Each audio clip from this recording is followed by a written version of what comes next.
Bienvenidos al segundo capítulo de ¿A quién carajos le importa? Probablemente a usted no, pero debería. Su programa favorito de los miércoles en la tarde. Soy su anfitriona María Alejandra y el día de hoy tendremos una edición nacional.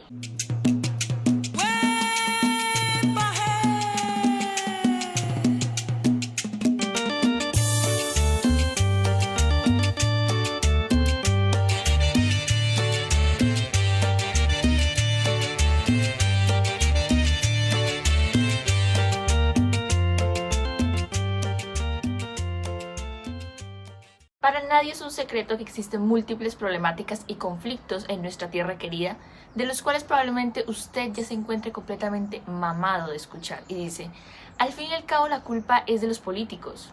No, la culpa es del sistema corrupto. No, es la culpa de la izquierda. No, de la derecha. Mejor dicho, la culpa es de la vaca. Me atrevería a decir que no existe un culpable o culpables en específico. No existe exclusivamente un rostro al que señalar con el dedo índice.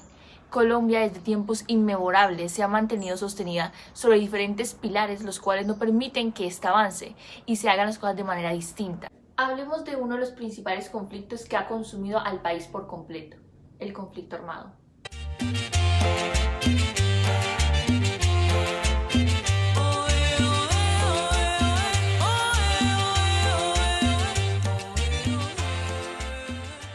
La historia de Colombia en los últimos 70 años ha estado marcada por el conflicto armado. En sus inicios, la desigual repartición de la tierra y la falta de espacios para participación política dieron cabida al uso de la violencia y la lucha armada, un método que en los años siguientes se fue reforzando con la irrupción del narcotráfico, el narcoterrorismo, la presencia de nuevos actores políticos y armados en un contexto de lucha revolucionaria, guerra fría y guerra contra el terrorismo, que ha ido transformando el conflicto en su razón de ser y métodos de subsistencia. El origen de las guerrillas contemporáneas en Colombia se atribuye, entre otros aspectos, a la exclusión socioeconómica y a la falta de espacios para la libre participación política. Entre los sectores excluidos se destacan el ámbito universitario e intelectual, la población campesina e indígena. Entre las guerrillas más notorias de la segunda mitad del siglo XX se encuentran las Fuerzas Armadas Revolucionarias de Colombia, Ejército del Pueblo, FARC-EP, el Ejército de Liberación Nacional, el ELN, el Ejército Popular de Liberación, EPL, y el Movimiento 19 de Abril, M19. Y si usted no conoce alguno de estos, ¿dónde ha vivido? ¿Debajo de una piedra, como Patricio Estrella? Pero como sabemos, estos ideales sufrieron una metamorfosis bastante radical, ya que pasaron de tener convicciones y principios en pro del progreso social a convertirse en simples marionetas de su propio sistema corrupto. Citando Star Wars, se convirtieron en aquello que prometieron destruir. ¿Qué mejor ejemplo para ilustrarnos que mostrar la realidad de los efectos del conflicto armado en la región andina? La región andina ha sido centro de conflictos por el control de sus riquezas y por el establecimiento de corredores que conectan diferentes actividades de narcotráfico. Según la Unidad para la Atención y Reparación Integral a las Víctimas, entre 1985 y 2020 en Antioquia, Caldas, Cauca, Huila, Quindío, Risaralda, Tolima y Valle del Cauca se reportaron 80.555 casos de hechos victimizantes a pueblos indígenas, entre abandono o despojo de tierras, actos terroristas, amenazas, delitos contra la integridad sexual, desaparición forzada, desplazamientos, homicidios, minas antipersonas, pérdida de bienes, muebles e inmuebles, secuestros, tortura y vinculación de niños y adolescentes al conflicto armado. Estos datos no dejan de ser tan solo un subregistro. Las organizaciones indígenas reportan más de 125.000 afectaciones a indígenas en la región. Ahora describamos un caso en específico. El primer caso ocurrió en Caldas, con la incursión paramilitar y el desplazamiento del resguardo Escopetera Pirza en Río Sucio. Un ex habitante dijo: estos fueron unos hechos muy lamentables, porque ahí había una escuela, estaba toda una comunidad, y eso es lo que he querido enfatizar ahí, que es una comunidad que desapareció por culpa de la violencia. La población abandonó sus tierras el 25 de noviembre de 2001, tras un enfrentamiento armado. Arbey Gañán, consejero de Derechos Humanos del Consejo Regional Indígena de Caldas, CRIDEC, espera que, por lo menos, nuestros muertos no queden allá olvidados, que no queden en la impunidad, que no queden en ese olvido, que cuando mis nietos crezcan conozcan quiénes fueron estos personajes, porque si hoy empezamos a callar, nos volvemos indiferentes a las muertes. Va a llegar el momento en que nos van a seguir matando y ya eso pasa como si nada. Un segundo conflicto que no es tan conocido, pero me parece de suma importancia resaltar es la discriminación, asesinato y maltrato de la comunidad LGBTQ+, durante el conflicto armado. Los datos del Registro Único de Víctimas dan cuenta de la inclusión de 1.818 víctimas LGBT, por la ocurrencia de 2.345 hechos. Desplazamientos, amenazas, delitos contra la libertad y la integridad sexual, homicidios, actos terroristas, atentados, combates u hostigamientos, pérdida de bienes muebles o inmuebles, torturas, desapariciones forzadas y secuestros fueron tan solo uno de los pocos perjuicios por los que tuvieron que atravesar esta minoría durante el conflicto armado, donde no solo eran atacados por la guerrilla como si fuera poco, sino también por los grupos paramilitares. Por ejemplo, las FARC-EP ejercieron violencia hacia las personas LGBT en Vista Hermosa Meta, uno de los territorios en los que actuaron históricamente con una fuerte presencia armada.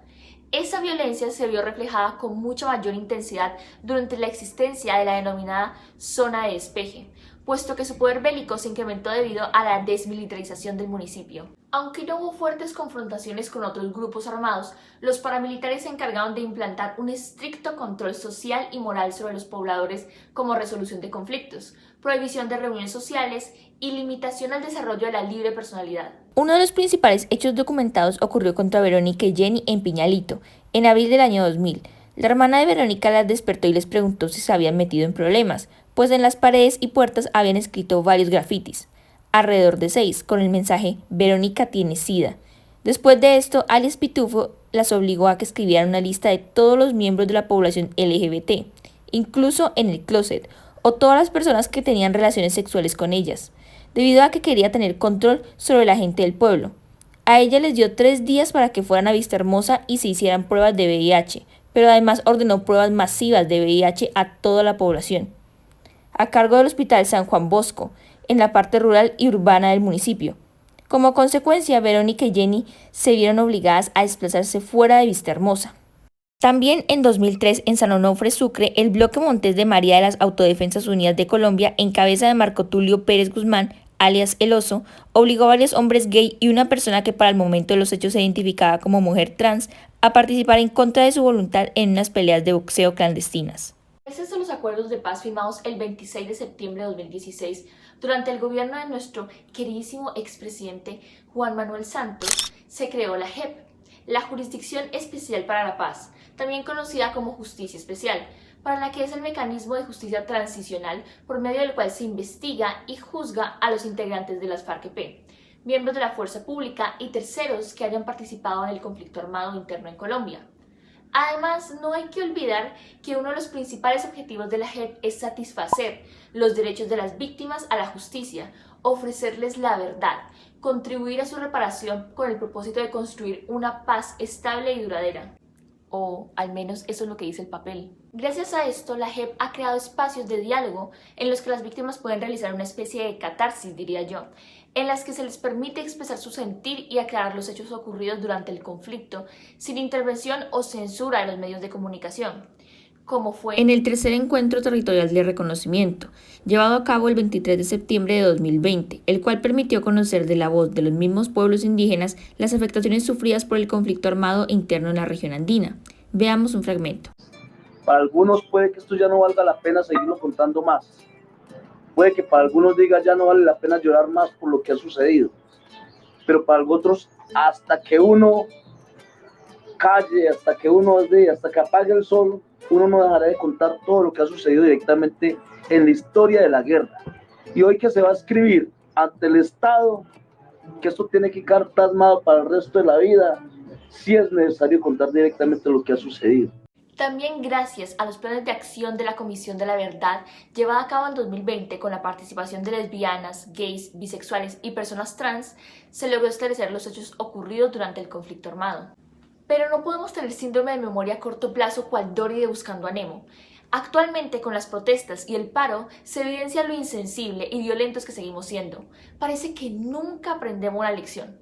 Repitamos el mantra. La violencia no soluciona el conflicto, solo llena los cementerios. O olvidamos aquel siniestro episodio de nuestra historia en el que nuestro queridísimo, inigualable, carismático, inspirador, nuestro querido señor tenebroso, el innombrable... Ups, foto equivocada. También el conocido como el expresidente Álvaro Uribe, que durante su mandato se dio el fenómeno macrocriminal conocido como los falsos positivos. La cifra de falsos positivos, como se conoce en Colombia, es mayor de lo que se había reconocido en el pasado y muestra que ese periodo en el que gobernó Álvaro Uribe, quien rechaza las acusaciones, se registró el 78% de toda la victimización histórica. cerca de 1.500 militares presuntamente estuvieron involucrados en la práctica de los falsos positivos, con las que las Fuerzas Armadas buscaron presentar buenos resultados a sus superiores en el combate a las guerrillas y bandas criminales. La Fiscalía ha investigado cerca de 5.000 casos de falsos positivos que fueron cometidos entre 1988 y 2014, por los que han sido condenados algunos soldados o suboficiales. Como podemos ver, la violencia y las ansias por obtener resultados a toda costa no hacen nada más que llevarnos a un ciclo sin fin de sangre, muerte y destrucción, en donde el pueblo es tan solo un peón en el juego de ajedrez de la oligarquía del país. Pero siempre hay otra opción, y esa es el diálogo, que conduce a la sanación y a la expiación del alma tanto de las víctimas como de los victimarios. Es cierto, no va a recuperar las vidas perdidas, no eliminará el sufrimiento de las familias, no recuperará el tiempo perdido de los involucrados, pero por lo menos hablando evitamos volver al círculo del odio, que luego se convierte en rencor, que impulsa a su vez a la venganza y desencadena en la guerra.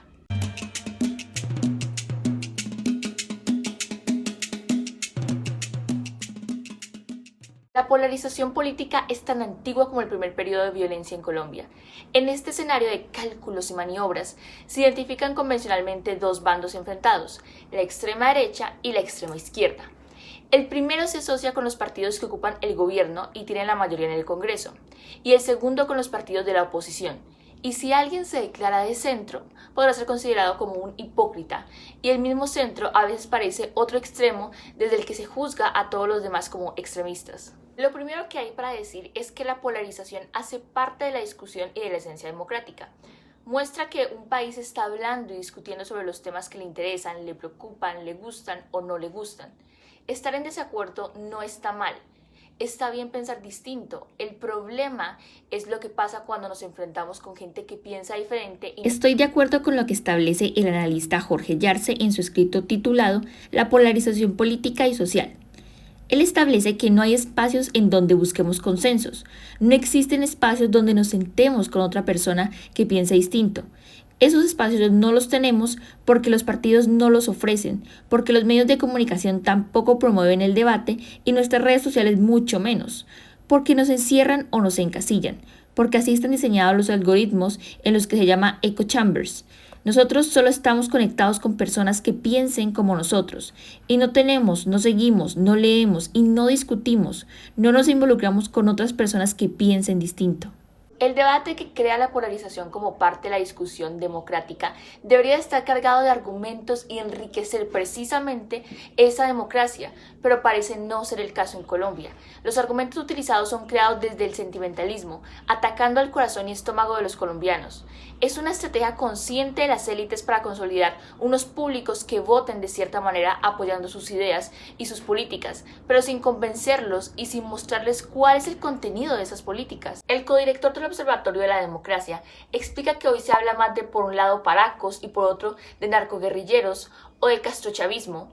En esas peleas lo que más se busca es lograr un efecto, y ser efectista tiene esa consecuencia de que empobrece el debate y la argumentación. Si uno mira las discusiones en el Congreso, si es que pasan en el Congreso, pasan con más veras en las redes sociales. El nivel de argumentación es muy pobre, es descalificar al otro, no sus argumentos, sino simplemente descalificar de la manera más horrible que se pueda porque eso genera un efecto. Una especie de adrenalina política que se libera cuando se utilizan este tipo de expresiones y la posición más sosegada y más reflexiva no tiene mucha cabida en esa discusión. No que haya líderes que piensen distinto, en medida en que se promueva el debate. Los líderes actuales no lo están promoviendo, sino que realmente están enfrentando a las personas y están haciendo ver de que no somos iguales y de que no podemos vivir juntos, cuando realmente eso es una gran mentira, que solamente es útil para el discurso político. Tanto los líderes de izquierda como los de derecha, el problema radica en que el pueblo no se molesta por ir más allá de lo que le ofrecen, de cuestionarse lo que escuchan los medios de comunicación. No se hace un ejercicio de pensamiento crítico y se sesga el pensamiento, eliminando cualquier información que resulte en contra de lo que ellos piensan. Es de suma importancia que se creen espacios donde se pueda escuchar la opinión de los demás sin restricciones ni censura, por lo que es de igual de importante fomentar el pensamiento crítico para que así no traguemos entero todo lo que nos dicen.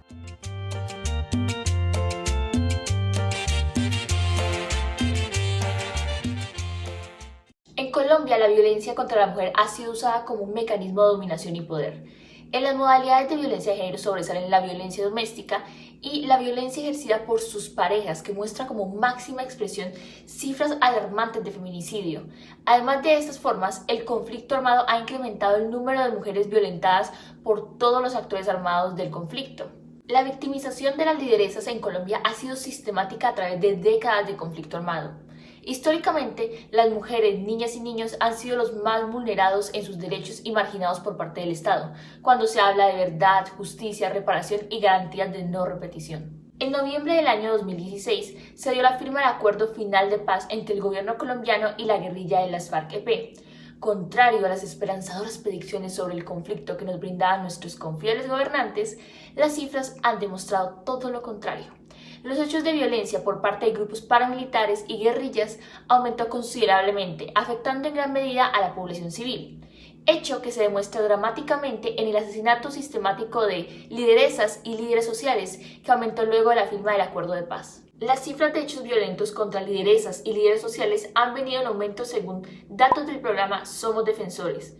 Entre enero de 2009 y junio de 2018 han sido asesinados 609 defensores y defensoras de derechos humanos en Colombia. El incremento porcentual de los asesinatos a lideresas y defensoras de derechos humanos entre el primer semestre de 2016, 2017 y 2018 fue de 133,3% de 2016 a 2017 y 14,3% de 2017 a 2018, de acuerdo con los informes de Somos Defensores.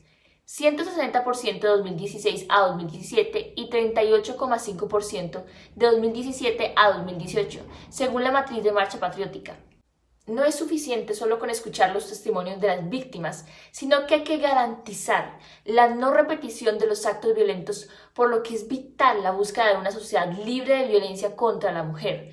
Para lograrlo se debe dar una dura pelea en contra de la impunidad, ya que 91% de los casos no tienen sentencia firme aún, y en imputación, juicio o ejecución apenas se encuentran en estos procesos el 9% de los casos registrados. Para eliminar la impunidad, el primer paso es lograr un registro consolidado de los casos y hechos de victimización a mujeres, que muestre que esto es una problemática social de primer orden, la cual debería de tener tanta importancia como los demás daños colaterales del conflicto armado.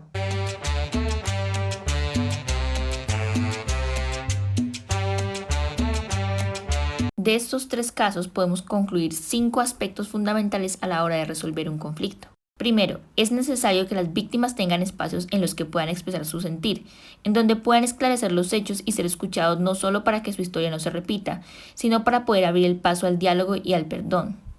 Segundo, como dice el dicho, cada persona es un mundo, por lo que es casi imposible poner de acuerdo a 50 millones de personas, y mucho menos en temas como lo político y lo social. Por lo que es de suma importancia fomentar la creación de espacios como foros y debates, donde se puedan escuchar diferentes puntos de vista, no para que necesariamente nos hagan cambiar de opinión o para unificar el pensamiento colectivo, sino para enriquecer nuestro propio punto de vista. Tercero, es necesario fomentar el pensamiento crítico. Nos conformamos solo con la escasa, incompleta y sesgada información que se nos brinda. Debemos de ser inductivos y perspicaces, buscar más allá, exigir más de lo que nos dan.